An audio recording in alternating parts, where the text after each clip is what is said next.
শহরের কোলাহল থেকে একটুখানি রক্ষা পাওয়ার জন্য গ্রামে যাওয়ার কতই না বাহানা করি। শহরের হাজারো ব্যস্ততার মাঝে গ্রামকে খুব মিস করি। মিস করে গ্রামের বন্ধুদের সাথে খালে বিলে ডুবানো সেই সোনালি সময়গুলোকে। আর গ্রাম হচ্ছে এমন একটা জায়গা যেখানে মন ভরে নিঃশ্বাস আর প্রকৃতি উপভোগ করা যায়। গ্রামের আঁকাবাঁকা রাস্তাগুলো এবং তার স্নিগ্ধ বাতাস আমার মনকে অনেকটাই শীতল করে তোলে। মাঠে কাজ করা কৃষক, নদীতে নৌকা বাইতে থাকা মাঝি, আর সন্ধ্যার আকাশে দল বেঁধে উড়া পাখি, সব মিলিয়ে গ্রাম যেন জীবন্ত এক চিত্রকর্ম। তাই আমি চাই আমার গ্রামের প্রতিটি সৌন্দর্য আপনাদেরকে দেখাতে। প্রকৃতির সৌন্দর্য, মানুষের সরলতা আর স্মৃতির টুকরো টুকরো গল্পে সাজানো আমার প্রিয় গ্রাম। আশা করি আপনাদেরও ভালো লাগবে। আসসালামু আলাইকুম, আবার নতুন আরও একটা ভিডিওতে আপনাকে স্বাগতম। আজকের ভিডিওটা খুব ইন্টারেস্টিং হবে, মানে হচ্ছে অন্যান্য ভিডিও থেকে একদমই আলাদা হবে। এর কারণ হয়তোবা আপনারা ভিডিওর থাম্বনেল থেকে বুঝে ফেলেছেন। হ্যাঁ দর্শক, এই ভিডিওতে আমি আমার গ্রামকে এক্সপ্লোর করব, আমার গ্রামের সৌন্দর্য আপনাদের মাঝে তুলে ধরার চেষ্টা করব। তো চলুন কথা না বাড়িয়ে ভিডিও শুরু করি। গ্রামের সৌন্দর্য দেখতে হলে আমাকে আগে যেতে হবে গ্রামে। পড়াশোনা এবং চাকরির সুবাদে শহরে থাকা হয়, আর আমি থাকি হচ্ছে নারায়ণগঞ্জ সিদ্ধিরগঞ্জ। সিদ্ধিরগঞ্জ থেকে একটা অটোতে করে চলে আসলাম চিটাগং রোড বাস স্ট্যান্ড।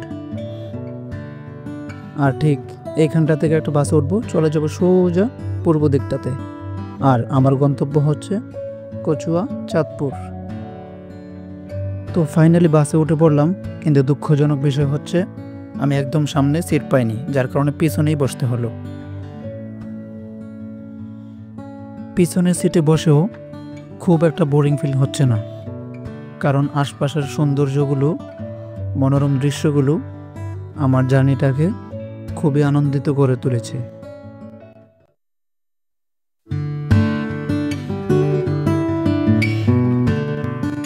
সুন্দর একটা জার্নি উপভোগ করতে করতে চলে আসলাম আমাদের গ্রামের বাস স্ট্যান্ডে।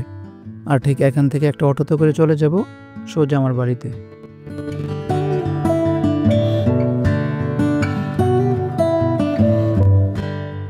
যেহেতু আজকে ঢাকা থেকে আসছি জার্নি করে, তো আজকে আর বের হব না। আজকে আস্তে আস্তে বিকেল হয়ে গেছে, আজকে একটু বিশ্রাম নেব, দেন হচ্ছে কালকে বের হব। তো দেখা হচ্ছে আগামীকাল। তো দ্বিতীয় দিন আমরা একটা নৌকা নিয়ে বের হয়ে পড়ি শাপলা তোলার উদ্দেশ্যে।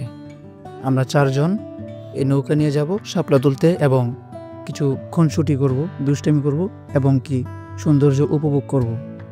যেহেতু বর্ষাকাল, বিলের কানা কানা পানি জমেছে, বন্ধুরা বলল অনেক শাপলাও নাকি ফুটেছে।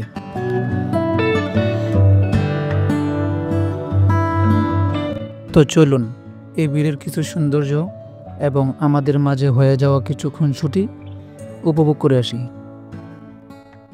এই যে আমাদের নৌকা ভিড়ায় ফেলেছি, একটা চরে চলে আসছি, একটা বাড়িতে, নতুন বাড়ি। দেখি এখানে কি কি ফল টল পাওয়া যায়। এই যে আমাদের লিস্টের বড় চোর।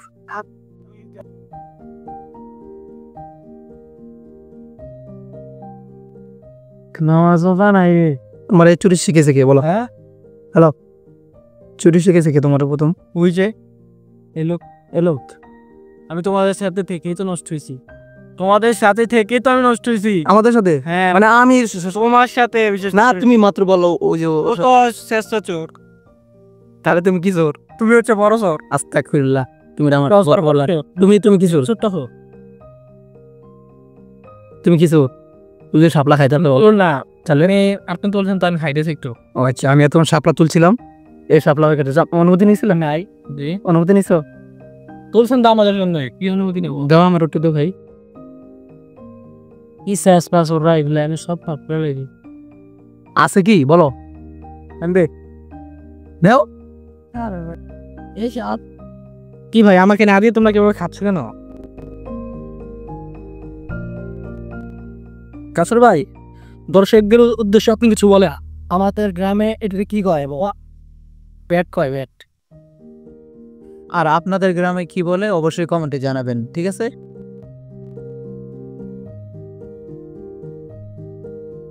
এখানে এখানে সব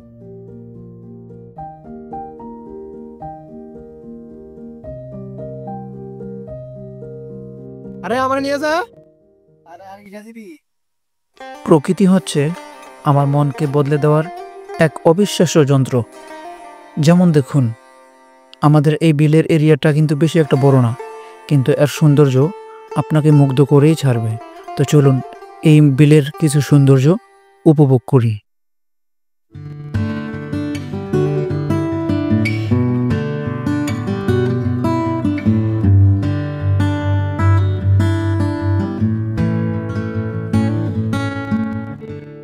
আমার চ্যানেলটি নতুন হওয়ার কারণে ভিডিওটা কয়েকটা পার্টে ভাগ করে আপলোড দিতে হচ্ছে। আপনারা যারা আমার গ্রামের সৌন্দর্যগুলো উপভোগ করতে ইচ্ছুক, অবশ্যই আমার চ্যানেলটিকে সাবস্ক্রাইব করবেন এবং আমাকে সাপোর্ট করবেন, যাতে করে আমি সামনে এগোনোর সাহস পাই। ধন্যবাদ।